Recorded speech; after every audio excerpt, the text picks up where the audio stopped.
ওপার বাংলার অভিনেত্রী শ্রীলেখা মিত্র টলিপাড়ায় ঠোঁটকাটা হিসেবেই নাকি পরিচিত।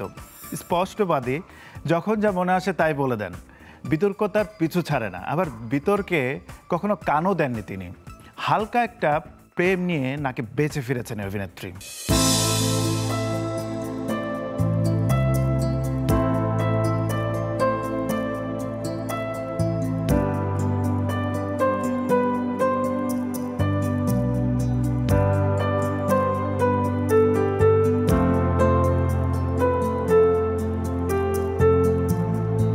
পশুপ্রেমী অভিনেত্রী শ্রীলেখা মিত্র অভিনয়ের পাশাপাশি পশুদের সুরক্ষায় কাজ করছে বহুদিন হলো। হরহামেশায় নেটিজেনদের উদ্দেশ্যে সেগুলো শেয়ারও করেন। শ্রীলেখার ব্যক্তিগত জীবনও থাকে নেটিজেনদের চর্চায়। প্রেম প্রসঙ্গেও বহুবার নাম জড়িয়েছে তার।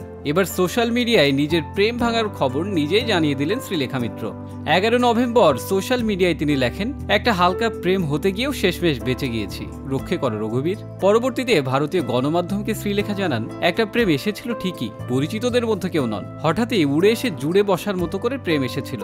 বহুদিন পর ভালোবাসার স্বাদ পেয়ে বেশ চনমনে হয়ে উঠেছিলাম, কিন্তু এক ধাপ এগোতেই দুজনের মত আর মিলল না। তাই সিদ্ধান্ত নিলাম সম্পর্কটি আর না এগোনোর। শ্রীলেখা আরো জানান, প্রেম ভাঙার দুঃখে খুব কান্নাকাটি করেছিলাম কদিন। আমার বাড়িতে পরিচারিকা মাসিও আমার কষ্ট দেখে খুব দুঃখ পেয়েছেন। তারপর নিজেকে বোঝালাম, এইভাবে চলবে না, এগিয়ে যেতে হবেই। তবে ঠিক করেছি জীবনের সব ধরনের অভিজ্ঞতা দিয়েই কিছু তৈরি করব। সব অভিজ্ঞতাই গল্পের আকারে ধরা থাকলে নিজেরও ভালো লাগবে। আপাতত প্রেম ভুলে কাজে মন দিয়েছি।